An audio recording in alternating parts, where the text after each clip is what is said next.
A paz de Cristo, a paz do Senhor, amados, nessa manhã fria, eu quero trazer uma palavra para aquecer os nossos corações, aquecer a nossa alma.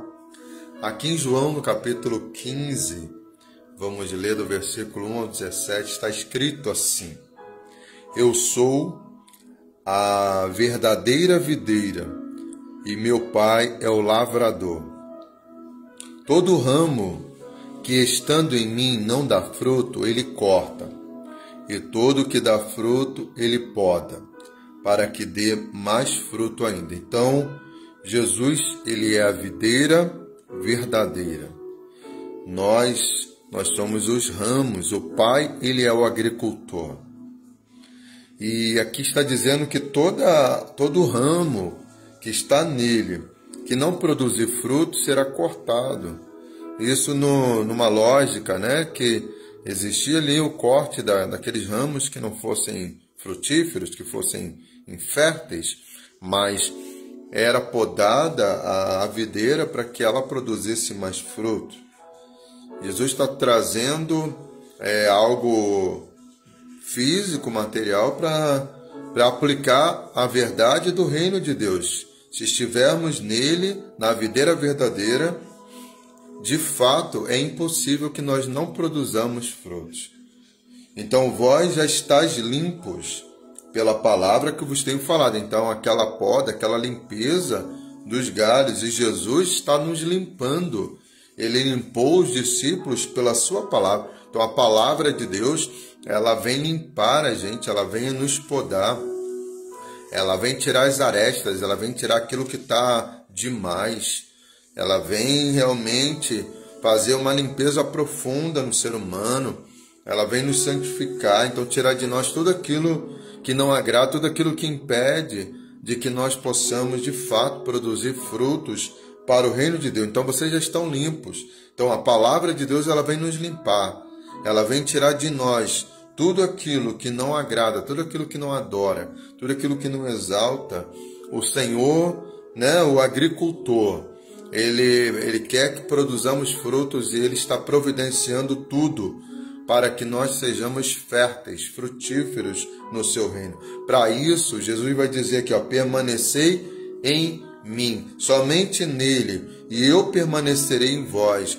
Então, à medida que eu permaneço nele, o Senhor permanece em nós também, porque nenhum ramo pode produzir fruto por si mesmo, se não permanecer na videira. Assim também vós não podeis dar fruto, se não permanecerdes em mim. Porque, queridos, se você cortar um galho, se você cortar um ramo de uma árvore, ele vai morrer. A vida está em Cristo, ele é a fonte da vida. Então, a vida espiritual está no Filho de Deus. A Bíblia fala que estávamos mortos, mas quando nós fomos enxertados nessa videira verdadeira, nós passamos a ter frutos, e aí nós permanecemos nele, e ele em nós. E ele diz que não podemos dar frutos sem ele. Então, o fruto só pode ser possível se estivermos ligados na videira verdadeira. Eu sou a videira, vós sois os ramos. Quem permanece em mim. Então, ele vai usar muito essa palavra de permanecer. Guarda isso. Permanecer nele. Porque muita gente até é conectada a ele, enxertada nele, mas no decorrer do caminho, da caminhada, se desconecta, né? Acaba se afastando, se apostatando, se desviando do propósito. Então é necessário permanecer nele, mesmo em meio às dificuldades, aos problemas da vida, mas nós precisamos permanecer nele. É como lá trazendo aqui a luz, né? No inverno castigante lá em Israel, ao mesmo tempo que tem um calor terrível, mas também tem um inverno muito intenso. Então, mesmo no calor da vida, mesmo no inverno intenso, mesmo nas tempestades, mesmo nas dificuldades, precisamos permanecer na videira, porque sem Cristo, ele vai dizer nada, vocês não podem fazer nada. Esse dá muito fruto, quem permanece nele vai dar fruto, muito fruto. Mas quem se desconecta sem, quem é cortado dele, não pode fazer nada, porque sem mim nada podeis fazer. A religião, a religiosidade, ela se torna morta, porque a religiosidade não tem um fim em si mesmo. Muitas vezes podemos estar até ali, frequentando ainda a igreja, indo aos cultos, ou em outra religião, em outra vertente, em outro pensamento filosófico, mas se Cristo não for a videira, se eu não estiver ligado nele, tudo acaba não fazendo sentido, não produzindo o fruto correto, o fruto que provém, que é proveniente do nosso Senhor, que é fonte de vida. Ele é a vida, e quem está nele, esse também tem vida. Nós não temos vida em nós mesmos, mas nós temos vida no Senhor. Ele é a fonte, ele é a videira, ele é a seiva,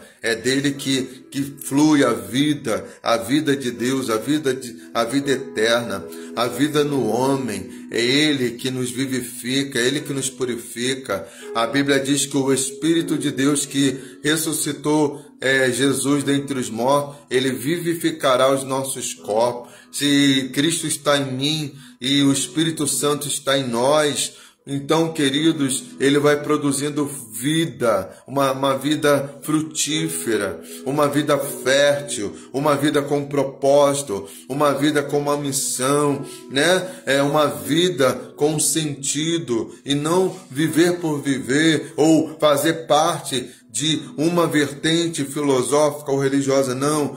E isso não tem um fim em si mesmo. A vida está no Filho de Deus. Ele disse em João 14:6, eu sou o caminho, a verdade e a vida.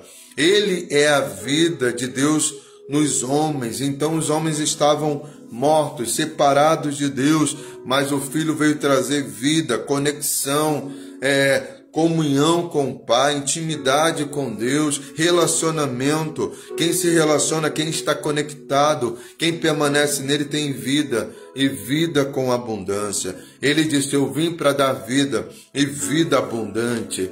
João 10:10. E aí, se alguém não permanecer em mim, será como um ramo que é jogado fora e seca, o qual é apanhado e lançado no fogo e queimado. Então, que nós possamos entender que nós precisamos de Jesus para tudo. Podemos ter falta de muitas coisas na nossa vida, mas sem Cristo nada podemos fazer.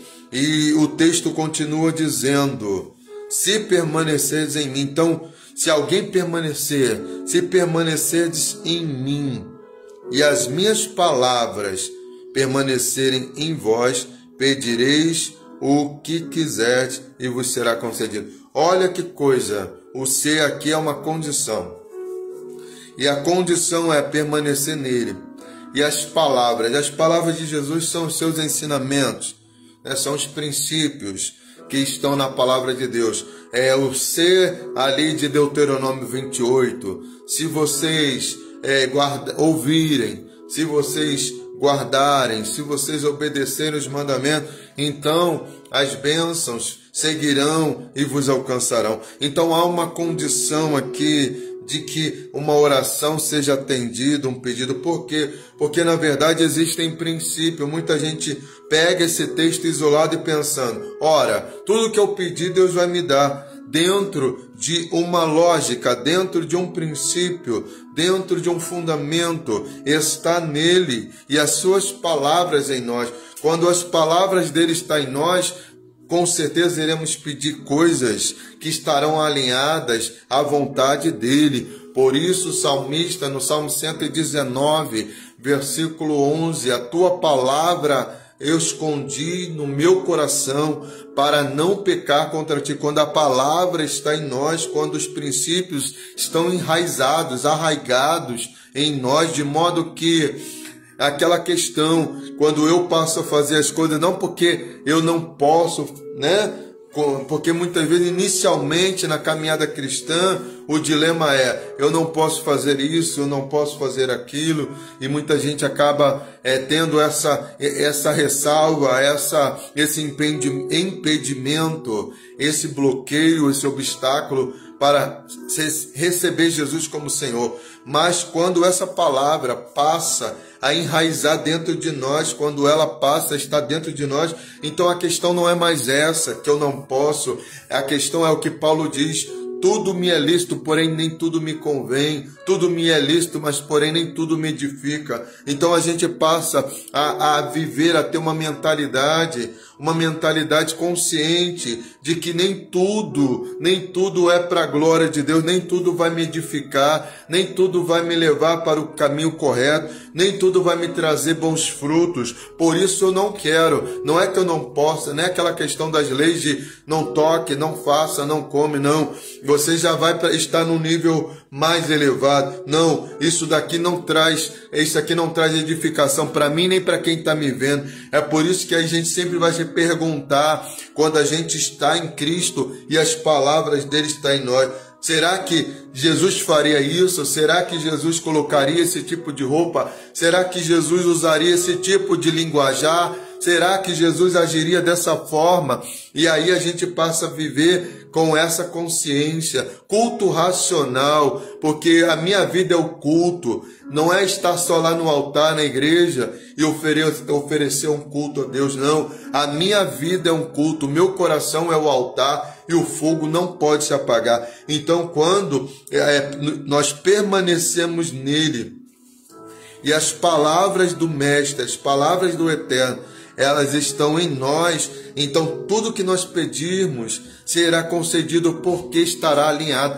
É como muitas vezes a gente quer dizer para Deus o que ele tem que fazer, quando na verdade a oração, o modelo é: seja feita a tua vontade. É como o alinhamento dos planetas. O Sol é o centro, né? Ele é o centro do sistema, por isso que o sistema é solar e não planetário, né? Não são os planetas. Não é o Sol que orbita nos planetas, mas os planetas que estão ali na órbita do Sol, e eles estão orbitando ali, estão ali girando em torno do Sol e não o contrário. Então olha o que acontece: Deus é a referência, a sua vontade, ela é eterna, a sua vontade é boa, perfeita e agradável. Então Deus não vai mudar a sua vontade para satisfazer o homem, mas é o homem que vai se alinhar, como os planetas que vão se alinhando ao movimento de translação, né? Ali em torno do Sol. É assim que funciona. Por isso que algumas orações serão atendidas, outras não. Porque quando a minha oração ela está em concordância, quando a minha oração não é dizer para Deus o que ele tem que fazer, mas é orar: Senhor, o que eu devo fazer nessa situação? Senhor, qual é a tua vontade nessa situação? Senhor, qual é a tua vontade? Ou ir lá nos princípios bíblicos: será que se eu fizer isso eu estarei ferindo os princípios de Deus? É como pegando aqui a analogia, quando Davi está trazendo a arca para Jerusalém. Então a arca inicialmente ficava em Siló, no tempo do sacerdote Eli, que também ele era o juiz ali, né, em Siló. Então a arca ficava lá, ele era sacerdote juntamente com seus filhos, Ofni e Finés, e ali eles profanavam a presença, a arca da aliança. Ela representava a presença, a glória de Deus. Então, aqueles homens começaram a tratar as coisas de Deus de qualquer forma. Olha só, haviam princípios que os sacerdotes estavam quebrando. E aí, Deus permite que os filisteus vençam Israel. Então, acontece algo terrível na casa de Eli. Ele tinha sido avisado, morre. E aí nasce o filho de Ofni, e o nome dele se chama Icabode, porque a arca foi levada pelos filisteus, e ali ela ficou durante 5 meses, só que não pôde ficar ali, porque Deus começou a impetrar juízo ali naquele lugar, porque também ali a presença de Deus, ela era desmerecida, desconsiderada, profanada. Colocaram a presença de Deus ali na casa do Deus com D minúsculo, Dagon, e Deus ali impetrou justiça. Então eles vão mandar aquela arca embora. E aí chega ainda ali em Israel, e alguns homens ali ficam alegres pela presença da arca indo para Israel, mas eles também não estão lá em Bet-Semes ali, e acontece também coisas que não deveriam ali, porque eles não tomam cuidado. E aí de lá a arca vai para a casa de Abinadab, para a família ali da linhagem sacerdotal. Também fica ali, eles ficam quase 20 anos, nada acontece, porque também tratam a presença de Deus como uma coisa banal. Muitas vezes nada acontece na nossa vida, sabe por quê? Mas eu estou na igreja, mas eu não estou ligado, sabe? Estou no culto, mas não estou ligado. Estou na igreja, mas não estou ligado. Estou na igreja, mas estou pensando na novela. Estou lá na igreja pensando no futebol. E assim, eu estou lá, mas eu não estou, meu coração não está lá. Era como fosse a Abinadab e sua família. A arca está aqui, a presença está aqui, mas a gente está preocupado com outras coisas. Nada acontece. Por isso que uns não frutificam. Por isso que tem crente que não muda, não tem a mente transformada. Por isso que não há conversão. Continua 20 anos falando palavrões, falando piadas de baixo calão, dando em cima de quem não deveria, fazendo o que não deveria fazer. E eu estou ali, mas a presença está ali, mas eu também não estou tratando com muito cuidado e nada está acontecendo. Mas essa arca, ela vai para casa mas aí tem um fato, e Davi decide levar, porque ele vai implantar a sede do seu governo, né? Ali em Jerusalém, ele vai levar essa arca. E aí, ele todo alegre, eles colocam ali uma carroça nova e colocam a arca sobre a carroça. E aí Uzá, da linhagem ali de Abinadab, filho de Abinadab, vai levar essa arca. Ele sabia que não era daquela forma que deveria levar, mas estão levando, não está acontecendo nada, né? É assim, estamos levando a presença de Deus de qualquer jeito, não está acontecendo nada, então vamos levando, né? Parece que está tudo normal, e aí de repente a arca vai cair, vai tropeçar lá os animais que estavam levando na carroça nova, e aí a arca está para cair, coloca a mão nela para segurar, e aí Deus acaba ferindo aquele homem. E aí alguém pode olhar e falar, nossa, que coisa! Mas ele já estava há muito tempo. Ninguém cai da noite para o dia. Ninguém está hoje no espírito e de repente amanhã ele não quer mais ser cristão. A queda do ser humano é gradativamente, é quando a gente vai deixando de cuidar das raposinhas, das coisas, e aí a gente quando chega a tragédia, porque já há um caminho aí, um caminho longo de desrespeito, de falta de reverência, falta de cuidado, falta de diligência, falta de zelo. Então cuidado, queridos. Cuidado para não fazer como a família de Abinadab. E aí essa arca, aí Davi fica triste, porque não era para levar a arca dessa forma. Deus havia estabelecido. Tem muita gente criando carroça nova para querer carregar a presença de Deus, porque dá status, né? É aquela ostentação de poder e de glória e de tal. Aqui, vem para cá, porque aqui acontece de um jeito. E a gente usa o altar para palanque, para promover homens, quando o altar não é lugar de palanque. Altar não é lugar de promover homens, altar é lugar de sacrifício, desde os primórdios, desde quando Deus estabeleceu o altar de bronze era onde sacrificavam os animais, era ali que o fogo permanecia dia e noite, ali aceso, não poderia apagar aquele fogo, o fogo do altar. Mas tem muita gente que não tem fogo, tem apenas euforia, apenas emoção, fica se criando um monte de coisas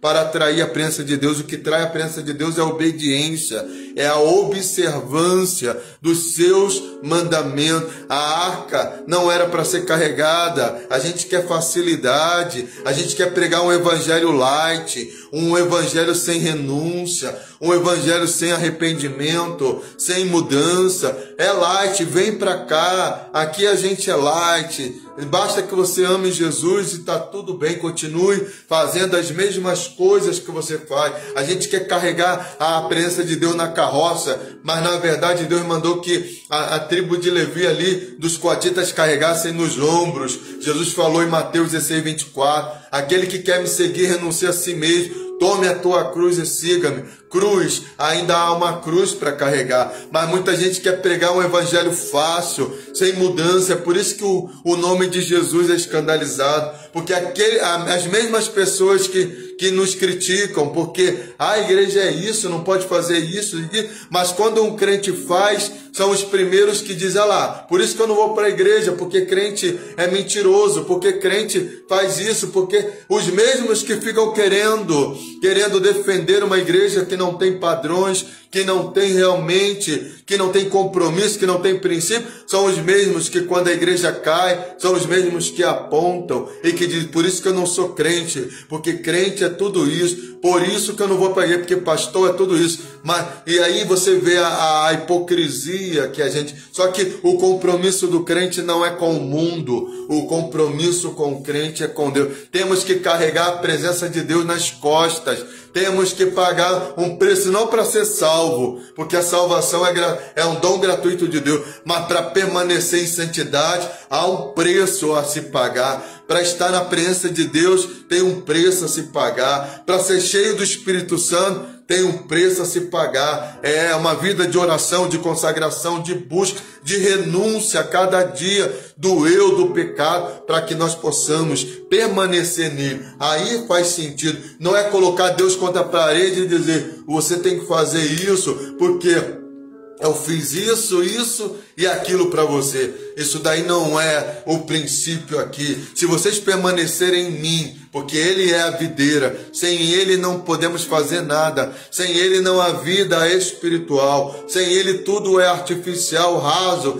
é hipocrisia. Mas quando estamos nele, então passamos a ter a vida de Deus em nós, passamos a ter a mente de Cristo em nós, o perfume de Cristo em nós, passamos a ter a perspectiva de Deus em nós, a cosmovisão de Deus em nós, os anseios de Deus em nós, o que Deus ama está em nós, passamos a anelar pela presença do Todo-Poderoso, passamos a viver com o propósito de agradar aquele a quem nos chamou, porque Jesus está em nós e as palavras dele estão cravadas em nosso coração. Pois a promessa através de Ezequiel era que ele estabeleceria uma nova aliança, ele iria imprimir as suas leis nos nossos corações. Não é somente ter a Bíblia aberta na nossa casa, mas ter a Bíblia de Deus na terra. Por isso que eu preciso meditar na palavra de Deus, para que a palavra venha a ser aqui,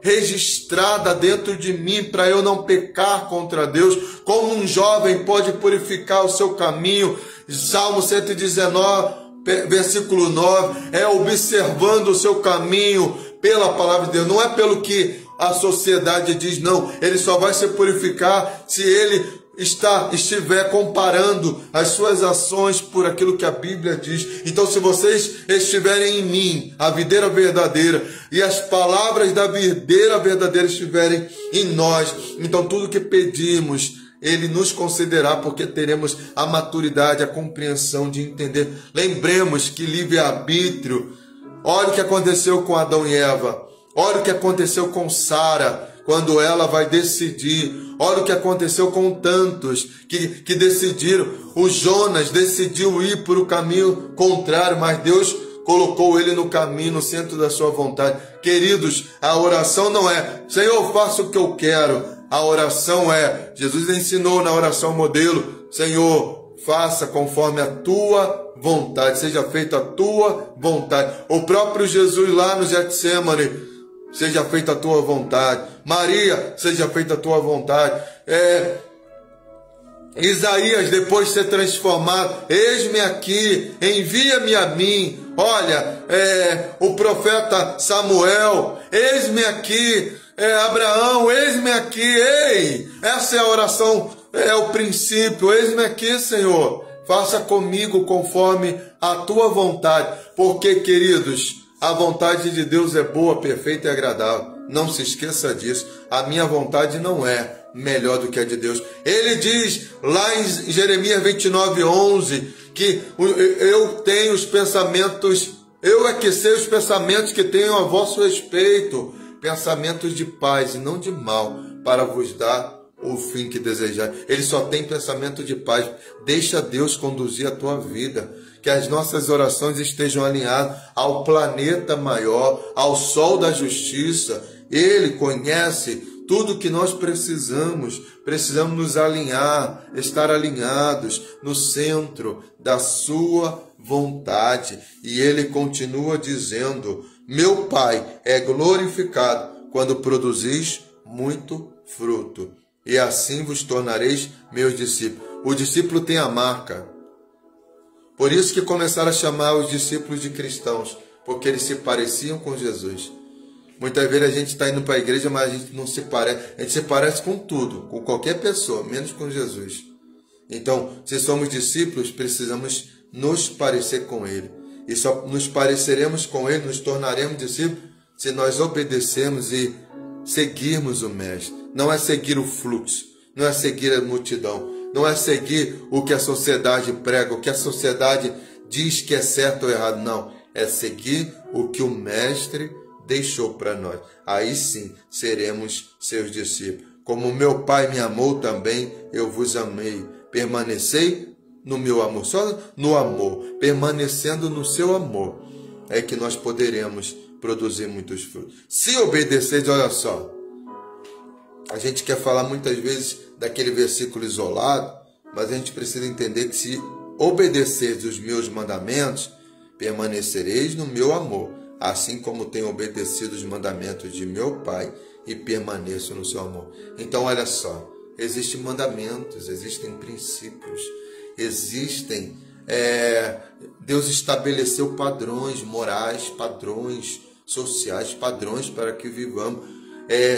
A questão, a gente pode estar vivendo, sim, séculos depois, sim, porém, raiz não muda. É preciso ser radical. A gente muda, talvez, a nossa liturgia, a gente pode mudar, muitas vezes, na questão da música, a gente pode mudar a batida, né, os arranjos, a gente pode até mudar o tempo, né, que antigamente era, estou falando recentemente, uns 40 anos atrás, de madeira, e hoje você coloca um acabamento melhor. Hoje você talvez se vista de uma forma melhor, abre aspas, né? Depende dos padrões, daquilo que se considera, mas talvez você tenha facilidade, acesso a ter um perfume melhor, a ter uma coisa melhor, a ter um recurso melhor de música mesmo, de pregações. Hoje a gente tem uma estrutura, ok, isso tudo é válido, mas raiz, os fundamentos, esses não podem ser removidos. Tua casa tu pode tirar a parede, você pode mudar a pintura, mudar o piso, você pode mudar a iluminação, você pode mudar um monte de coisa. Você só não pode mudar o fundamento dela. Você não pode tirar os alicerces. Você não pode. Então, assim é a nossa vida com Deus. Então, os alicerces não mudam. Se nós obedecermos, permanecemos nos alicerces, nos mandamentos, nos preceitos, nos princípios, seremos bem-sucedidos. Precisamos permanecer no amor. Porque muitas vezes falta amor na nossa vida com Deus. Eu me lembro da igreja de Éfeso, uma igreja que sabia distinguir falsos apóstolos, que sabia distinguir o certo do errado, trabalhador, tinham perdido o amor. Querido, se faltar o amor, faltou tudo, acabou, não tem mais nada, porque Deus não quer robôs, pessoas que estão ali no automático. Ele quer amor, Ele quer devoção, Ele quer fervor, Ele quer alegria de servi-lo. Não é, eu estou fazendo isso porque, sabe, né? É como uma pessoa que serve a Deus com medo de ir para o inferno. Isso não é amor. Inicialmente as pessoas até vêm, né? Às vezes ela recebe um sermão onde se é colocado aquele sermão onde se prega sobre a eternidade. Então, inicialmente ela vem sim, mas, queridos, a gente tem que construir um relacionamento de amor com Deus. Porque quem não ama tem medo. E quem ama, o verdadeiro amor lança fora todo medo. Então, meu relacionamento com Deus deve ser de pai para filho, sendo que o pai, ele é autoridade. Assim também na vida, né? O pai e a mãe são autoridade em casa, mas você não tem medo deles. Você não tem medo de falar, pai, eu estou com fome. Mãe, eu quero isso, eu quero aquilo. Pelo contrário, você tem liberdade. Pai, eu te amo. Mãe, eu te amo. E você chegar e dar um abraço, sem perguntar, posso te abraçar? Posso? Porque tem medo de ser fuzilado? Não, você sabe que você está seguro. É quando a criança, ela é pequenininha e o pai manda ela pular de algum lugar, ela pula, ela acredita, ela confia, porque o amor lança fora todo medo. Então, relacionamento com Deus deve ser de amor, de afeição, de você entender que o seu pai te ama e ele te cuida. Então, precisamos permanecer nesse amor. Senão fica aquela igreja sem que tudo, cheia de liturgia, cheia disso, daquilo, mas vazia de sentido, de propósito. O que eu estou fazendo? Por exemplo, essa hora da manhã eu pregando. Sabe por que eu estou pregando? Porque o amor de Deus me leva a levar a palavra dele. Porque o meu sonho é ver pessoas de joelho diante do seu Senhor. O meu sonho é ver pessoas transformadas. O meu sonho é ver famílias restauradas. O meu sonho é ser como Neemias, ajudar pessoas a reconstruírem os seus muros que estão caídos, os muros da família, os muros dentro da pessoa mesma, pessoas que estão destruídas, devastadas. O meu sonho é ser instrumento e canal do meu Deus para abençoar a minha geração. O meu sonho, então, o que me move, meu amado, minha amada? É o meu coração em Deus, é o amor, o meu amor em Deus. Não porque eu amei primeiro, pelo contrário. Eu fui amado primeiro, eu fui resgatado, eu sei de onde fui tirado, eu sei que Deus me amou de uma forma extraordinária. E por isso que hoje, como resposta, eu não posso pagar a salvação, porque é graça, é favor merecido, mas eu posso ser grato, eu posso ajudar o meu Senhor, eu posso ser útil no seu reino, eu posso ajudar pessoas a se levantarem, eu posso dar uma palavra para alguém que o levante, que o restaure, eu posso ensinar alguém o caminho correto, o caminho da salvação, eu posso instruir alguém no caminho do Senhor, isso eu posso, e eu devo fazer isso com amor, com devoção, eu devo fazer isso com fervor, com alegria, com força, amando meu Deus de todo o meu coração, de toda a minha força, de todo o meu entendimento. Isso é de dentro para fora, não é da boca para fora. E é isso que precisa haver em nós, permanecer no amor de Deus, no amor do Filho, no amor do Espírito Santo. Precisamos permanecer nesse amor. Eu vos disse isso para que a minha alegria esteja em vós e a vossa alegria seja completa. Meu mandamento é este, que vos ameis uns aos outros, como eu vos amei. Não é o amor de Cristo é o modelo, não é esse amor. A gente costuma trazer ali a definição grega do amor, é o amor ágape, o amor filos, estorgio, eros. O eros era o amor carnal, e o amor ágape é o amor perfeito, o amor de Deus, o amor incondicional, que não impõe condições, o amor de 1 Coríntios 13, que tudo suporta, tudo crê, tudo espera, né? Esse amor que não busca seu próprio interesse, que não se alega com a injustiça.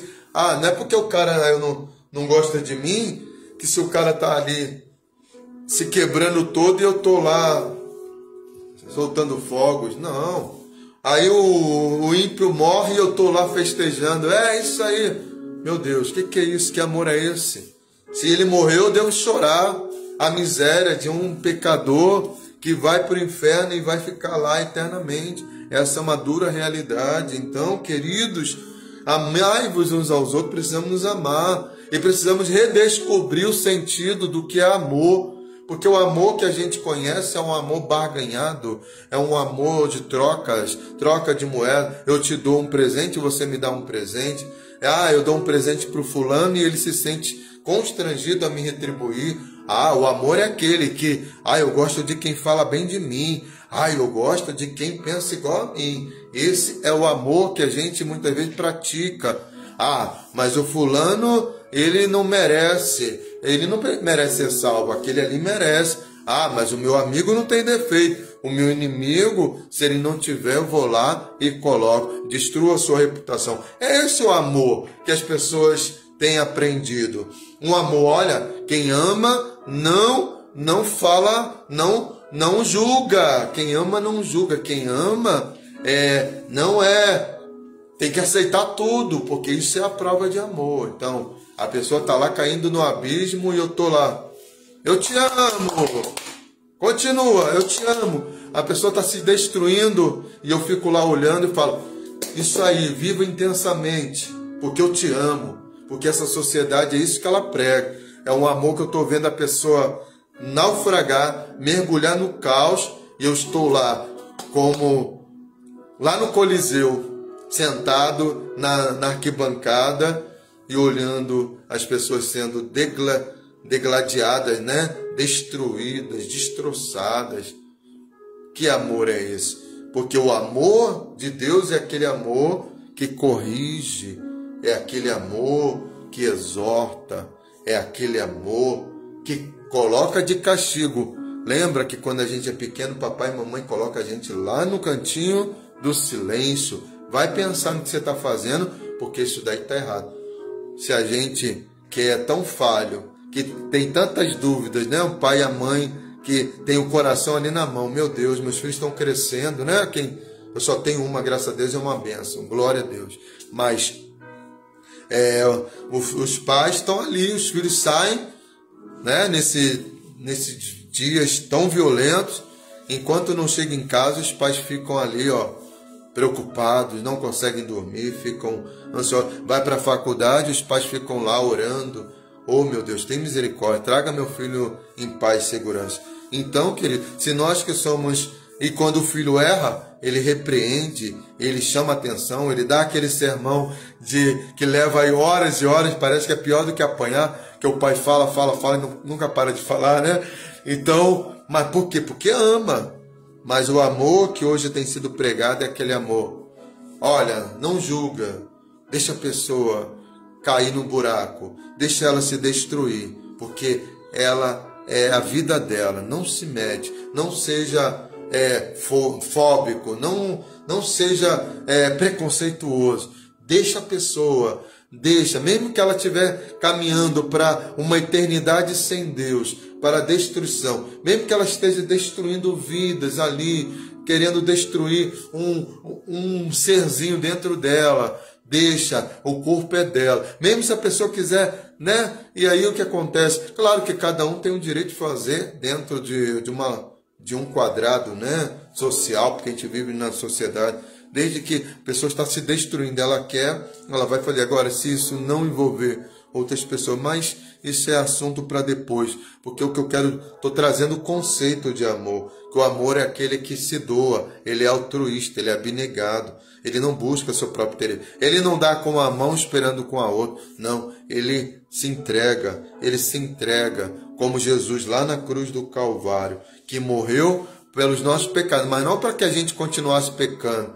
Ele disse para a mulher, vai, não peques mais. Então, senão não teria sentido. Para que Jesus vai morrer, então, em nosso lugar, levar todos os nossos pecados, ser sentenciado em nosso lugar, para a gente continuar vivendo a mesma vida de pecado, indo de mal a pior, na impiedade, sendo ímpio, pecador, não tendo limite, se destruindo a gente, destruindo o meio ambiente, destruindo o meio onde a gente vive, destruindo a família. Que é isso?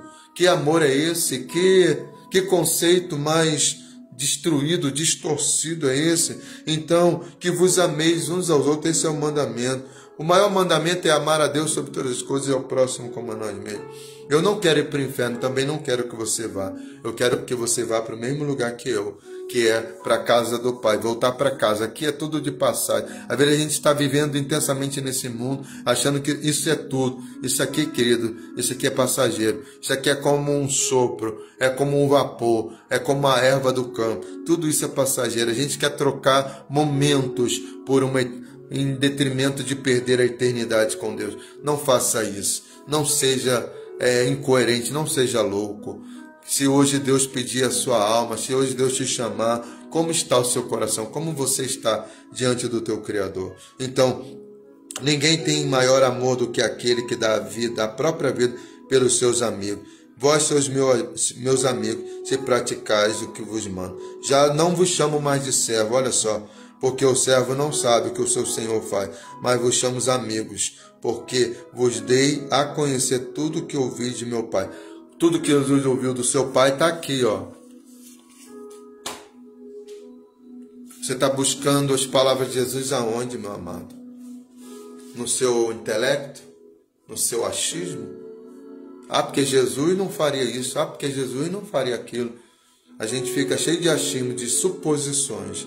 Mas o que vale é o que está escrito. É como eu ficar supondo o que a lei, o que a Constituição diz. Ah, não, mas a Constituição diz isso. O que vale é o que está registrado, é o que está lá, ó.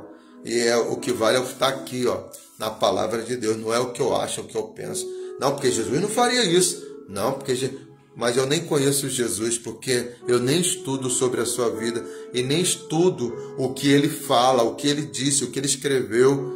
Você só está ouvindo o que os outros dizem a respeito dele, mas você mesmo nem tem buscado conhecê-lo através da sua palavra. Ele mesmo diz, você quer conhecer o Jesus bíblico? Ele disse assim, ó, João 5,39, examinar as escrituras, porque vós cuidais de ter nela a vida eterna, são elas que de mim testificam. Quer conhecer Jesus? Começa a se debruçar sobre as escrituras sagradas. Começa a ler os 4 primeiros livros, e você já vai ter aí um primeiro entendimento sobre o que ele falou, o que ele pregou, tá? Ele falou sobre pecado, ele falou sobre arrependimento, ele falou sobre inferno, ele falou sobre céu, ele fala sobre perdão, fala sobre amor, muitas coisas ele fala aqui. Então, o céu e o inferno foi Jesus que falou.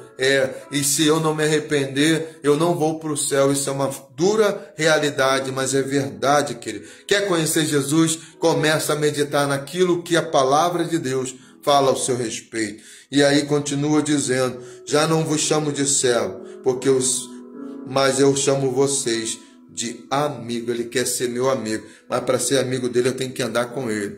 Não tem amigo. Você conhece fulano? Eu conheço assim, de longe. A gente só fala oi, bom dia, bom dia. Talvez seja você, seu relacionamento com Jesus. Jesus, bom dia. E aí eu vou viver as minhas 24 horas do dia e... não, eu falo com Jesus. Quantos minutos você dedicou para falar com ele? Você foi buscar estudar sobre a história dele? Não, eu fiz uma oração lá de 5 minutos, falei com ele, bom dia, Jesus e tal, e eu não me relaciono com ele. Como que você quer ser amigo de quem você não conhece? Isso é impossível. A amizade ela é construída no conhecimento, no relacionamento. Então, eu vou conhecendo fulano, a gente vai conversando, dialogando, vai trocando experiência, eu vou conhecendo a história, a pessoa vai conhecendo. Tem amigos que são tão amigos que conhecem assim, os gostos, as chatices, tudo, porque conhecem. Mas o Jesus que eu conheço, eu não tenho nem tempo para falar com ele, mas eu sou amigo dele. Jesus e eu somos, amigo, hein? E aí, pergunta para você mesmo, quanto tempo você tem se dedicado a esse amigo? Quanto tempo você tem passado conversando com ele, estudado sobre ele? Não foste vós que me escolheste, mas eu vos escolhi e vos designei para irdes e produzirdes fruto, vosso fruto permaneça, a fim de que meu Pai vos conceda tudo o que pedirdes em meu nome. Isto vos manda, amai-vos uns aos outros. Então, não foste você. A gente fala, eu aceitei Jesus. Na verdade, não é bem assim. Chazinho. Quem me aceitou foi ele. Antes de eu nascer. Ele já estava de braços abertos. Na verdade, ele que me escolheu, ele que escolhe. A escolha soberana. Não foste vocês que me escolheram. Eu que escolhi a vós. E vos nomeei. E disse, vades, vão, deem fruto. E que o fruto de vocês permaneça. Que a gente esteja no Salmo de número 1, né? Permanecer. Ou em Jeremias capítulo 17, quando fala a respeito daquele que confia no Senhor, cuja esperança ao Senhor, ele é como uma árvore plantada junto ao ribeiro de água, cujas folhas não secam. E no tempo da sequidão continua dando fruto. Jeremias falou. E o salmista Davi vai falar no Salmo de número 1, quando ele diz que bem-aventurado é o varão que não segue o conselho dos ímpios, nem para, nem se detém no caminho dos pecadores, nem se assenta à roda dos escarnecedores, dos zombadores, né? Daqueles que riem, que zombam, que tripudiam, que zombam da palavra de Deus, zombam de tudo aquilo que é sério, né? Que é irreverentes, e zombam, e estão ali contando palavras de baixo calão, piadas vulgares, sujas, e estão ali. O bem-aventurado não está ali. Ele fala com os pecadores, mas ele não se assenta com ele. Ele não está ali compartilhando, compactuando com os mesmos pensamentos, os mesmos ideais. Mas antes, o salmista diz que o bem-aventurado, ele medita na lei do Senhor de dia e de noite. Então ele tem prazer. Você tem prazer em ler qualquer coisa. Fofoca na internet, revista de fofoca, de qualquer coisa. Mas eu não tenho prazer em meditar nas Escrituras Sagradas. Aquele que é amigo de Jesus, ele se interessa por aquilo que Jesus diz, por aquilo que a palavra de Deus fala sobre ele. Eu não gosto de ler a Bíblia, não. A Bíblia é um livro chato. Jesus vai falar, examinar as Escrituras, porque vós cuidaste ter nela a vida eterna, são elas que de mim testificam. Se você não tem prazer de ler aquilo que o seu amigo deixou, então eu quero te dizer, você não é amigo. Porque o amigo, ele tem prazer de se relacionar com o outro, ele se interessa pelo que o outro diz, pelo que o outro pensa, e ele conhece o outro. Você está conhecendo Jesus pelo que as pessoas estão dizendo. Você não tem a sua opinião formada dele. Você só vai ter a sua opinião formada a respeito dele quando você começar a caminhar com ele, quando você começar a permitir que ele dirija os seus passos, quando você começar não a gastar, mas a dedicar tempos, alguns momentos ali falando com seu amigo e meditando a sua palavra. Ele vai começar a falar muitas coisas para você. Vai dizer, olha meu amigo, isso daí eu não gosto em você. Olha meu amigo, para de fazer isso, para de falar isso. Para de andar com esse tipo de pessoa. Para de ficar guardando mágoa, ódio no teu coração. Para, meu amigo, porque isso não me agrada. Quando você começar a andar com ele, você vai ver que ele vai começar a se intrometer na sua vida. Ele vai começar a te dizer o que você tem que fazer, porque ele é Senhor. E é isso que muita gente não quer. Mas esse amigo, ele vai falar, olha, amigo, fala a verdade, meu amigo. Isso daí vai te levar para caminhos errados. Há caminhos que para o homem parecem bons, mas são caminhos de morte. Então, se você quer andar com Cristo, se você quer ser uma pessoa fértil, frutífera, se você quer ter uma vida plena, uma vida alegre, uma vida com propósito, uma vida fundamentada nas Escrituras, se você quer fazer a oração correta, a oração que agrada a Deus, que está alinhada a Deus, então eu quero te convidar a fazer parte dessa família, a família de Cristo. Seja amigo de Jesus. Às vezes você está valorizando amigos aí que não estão nem aí para você. Jesus morreu por você. Ele provou que te ama e ele se interessa por você. Dá uma oportunidade para ele entrar na tua vida e fazer uma mudança extraordinária. Quando eu falo dar uma oportunidade, não que ele precise disso, tá? Não me leve a mal. Mas eu preciso dar essa oportunidade para ele. Você precisa, para que ele venha te dar uma nova perspectiva de vida. Fica com Deus. Que Deus te abençoe. Que derrame bálsamo, graça, virtude, poder e unção sobre a tua casa. Que haja mudança, alegria. Que haja favor de Deus na tua casa. Transformação. Quebra de maldição. Quebra de ciclo vicioso. Que haja mais amor, mais relacionamento dentro de casa mesmo, mais comunhão. Em nome de Jesus, que Deus te abençoe. Fica com Deus. Em nome de Jesus, amém.